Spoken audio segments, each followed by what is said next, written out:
మనం మన జీవితంలో ఎలాంటి లక్ష్యంతో ఉంటే అలాంటి దారులను, అలాంటి అవకాశాలను, అలాంటి వ్యక్తులను ఆకర్షిస్తూ ఉంటాం. మనకు అదృష్టంతో వచ్చింది అహంకారాన్ని కలిగిస్తుంది. అదే తెలివితో సంపాదించుకున్నది మనకు ఎంతో సంతోషాన్నిస్తుంది. ఎంతో కష్టపడి సంపాదించుకున్నదే జీవితానికి సంతృప్తినిస్తుంది. ఎవరి గురించి అతిగా ఆలోచించకండి. అలా ఆలోచించడం వల్ల నీకున్న మనశ్శాంతి దూరం అవుతుంది. ఏం జరిగినా అంతా నీ మంచికేనని భావించు. అప్పుడే నువ్వు ప్రశాంతంగా ఉండగలవు. మన మనస్సును మనం అదుపులో ఉంచుకోలేకపోతే మనం ఇంకొకరి అదుపులో ఉండవలసి వస్తుంది. మన మనస్సును మనం శాసించలేకపోతే అదే మనల్ని శాసిస్తుంది. జీవితంలో ఒకదాన్ని నువ్వు పొందాలనుకుంటే ఇంకొకటి పోగొట్టుకోవడానికి కూడా సిద్ధపడాల్సి ఉంటుంది. జీవితం అంటే ఒకటి కోరుకోవడానికి మాత్రమే కాదు, మరొకదాన్ని కోల్పోవడానికి కూడా మనం సిద్ధంగా ఉండాలి. నువ్వు ఎవరినైనా మోసం చేయగలిగావు అంటే దాని అర్థం ఎదుటివారు చేతగాని వారు అని కాదు. నీ స్థాయికి మించి వారు నిన్ను నమ్మారని అర్థం. జీవితంలో ఈ 3 విషయాల్ని బాగా గుర్తుపెట్టుకోండి. నువ్వంటే నమ్మకం లేని వారికి నువ్వేంటో నిరూపించుకోవాల్సిన అవసరం లేదు. నువ్వంటే ఏమాత్రం గౌరవం లేని చోట నువ్వు అసలు ఉండవలసిన అవసరం లేదు. నీ కన్నీళ్లను అస్సలు లెక్క చేయని వాళ్ళ కోసం నువ్వు బాధపడవలసిన అవసరం లేదు.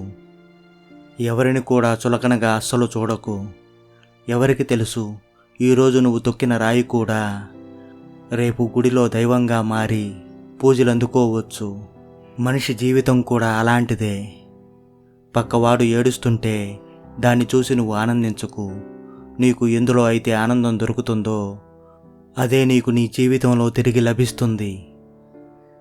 గడిచిపోయిన ఎన్నటికీ తిరిగి రాని గతాన్నే తలుచుకుంటూ అతిగా బాధపడడం మానుకో. దానికోసం నువ్వు ఏమాత్రం ఆలోచించుకు. అలా నిరంతరం ఆలోచించడం అనేది ఒక మానసిక రోగం లాంటిది. భవిష్యత్తును గురించి కలలు గనండి, కానీ ప్రస్తుతం జరుగుతున్న సమయాన్ని మాత్రం అశ్రద్ధ చేయకండి. దానిని ఆస్వాదించడం నేర్చుకోండి. అప్పుడు నీకు అంతా మంచే జరుగుతుంది. జీవితంలో అన్ని రోజులు మనకు అనుకూలంగా ఒకేలా ఉండవు. సమయం నీది కాని రోజున మౌనంగా ఉండడం అలవాటు చేసుకో. మనదైన రోజున అన్నిటికీ సమాధానం దొరుకుతుంది.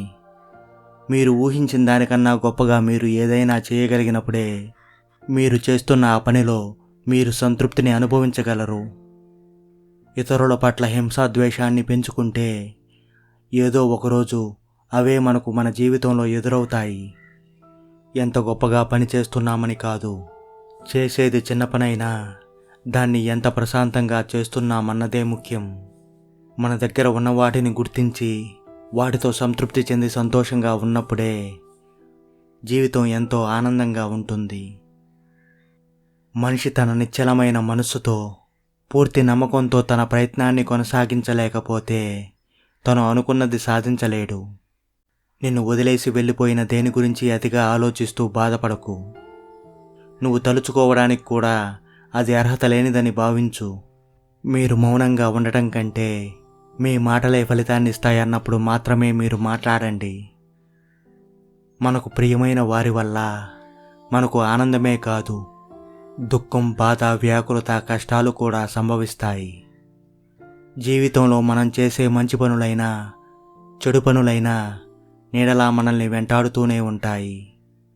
ఎదుటి వారి నుండి నువ్వు దేన్నైతే ఆశిస్తావో దాన్నే నువ్వు ఎదుటి వారికి చేయడమే మానవ ధర్మం.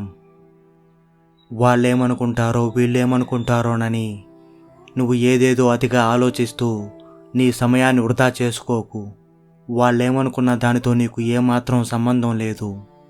నువ్వేమనుకుంటున్నావన్నదే ముఖ్యం. నువ్వు నీ జీవితంలో ఏం చేయాలనుకుంటున్నావో దాన్ని వెంటనే మొదలుపెట్టు. ఏదో ఒకటన్నా అవుతుంది.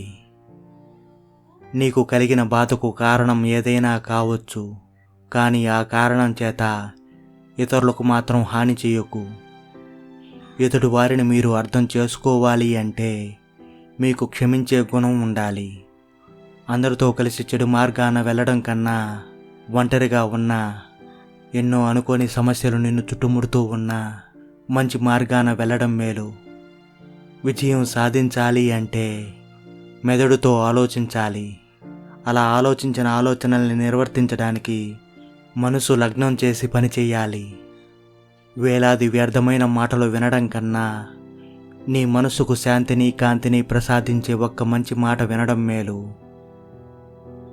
అసూయతో జీవితాన్ని జీవించే వారికి సరైన నిద్ర ఉండదు.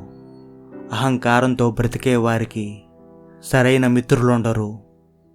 అనుమానంతో బ్రతికే వారికి సరైన జీవితమే ఉండదు. మీ క్షణికమైన కోపం ఎందరినో మీకు శత్రువులుగా మారుస్తుంది. మీరు నవ్వే చిన్న చిరునవ్వు ఎందరినో మీకు మిత్రులుగా మారుస్తుంది. జీవితంలో మనకు కలిగే చినుకంత అనుమానం ఎన్నో పెను ప్రమాదాలకు కారణమవుతుంది. మీలో సముద్రమంత ప్రేమ దాగి ఉన్నప్పటికీ ద్వేషానికి దూరానికి అదే మూల కారణమవుతుంది.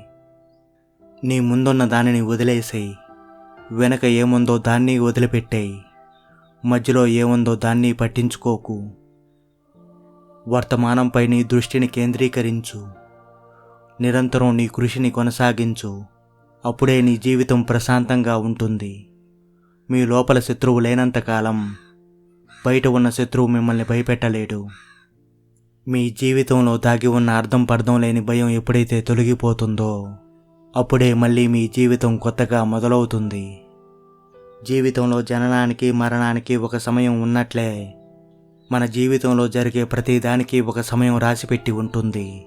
ఆ సమయం రానిదే మనం ఎంతగా ఆరాటపడినా ఏమాత్రం ప్రయోజనం ఉండదు. ఆ సమయం వచ్చేంత వరకు ఓర్పును వహించి మన కృషిని మనం కొనసాగిస్తూ ఉండాలి. కాలిపోతున్న ఇంటిని నీటితో ఆర్పినట్లు నీలో దహించుకుపోతున్న శోకాన్ని కూడా ఆనందమనే నీటితో చల్లార్చేయి. అదుపులో లేని నీ ఆలోచనలు శత్రువు కన్నా చాలా ప్రమాదకరమైనవి. తప్పుదారి పట్టిన మనసు కంటే పెద్ద శత్రువు ఈ లోకంలో మనిషికి ఎక్కడా కనిపించడు. చావడానికి ఒక్క క్షణం ధైర్యం ఉంటే సరిపోతుంది. అదే బ్రతకడానికి ఆ ధైర్యం జీవితాంతం కావాలి. నిజమైన మరణం అంటే ప్రాణాన్ని కోల్పోవడం కాదు, ధైర్యాన్ని కోల్పోవడమే. మీ మనస్సు ఆనందంగా ఉంటే తనువు ఆరోగ్యంగా ఉంటుంది. దేన్ని మర్చిపోవాలో, దేన్ని గుర్తుపెట్టుకోవాలో, దేని గురించైతే ఆలోచించాలో, దేని గురించైతే అస్సలు పట్టించుకోకూడదో తెలిసినవాడు జీవితంలో ఆనందంగా ప్రశాంతంగా ఉంటాడు. ఎదుటివారు వారి మాటలతో నిన్ను ఎంతగా రెచ్చగొట్టినా పరుషమైన మాటలతో సమాధానం చెప్పకు. జీవితంలోకి కష్టాలొచ్చిన ప్రతిసారి నీకు రావాల్సింది కన్నీళ్లు కాదు, నీకో ఆలోచన రావాలి. ఆ కష్టాన్ని అధిగమించే మనోధైర్యం కావాలి. నీ జీవితానికి ప్రశాంతత అయినా మనశ్శాంతి అయినా నీ మనసే నీకు ప్రసాదిస్తుంది. వాటిని నువ్వు ఎక్కడెక్కడో వెతక్కు. ఎక్కడ వెతికినా అవి నీకు లభించవు.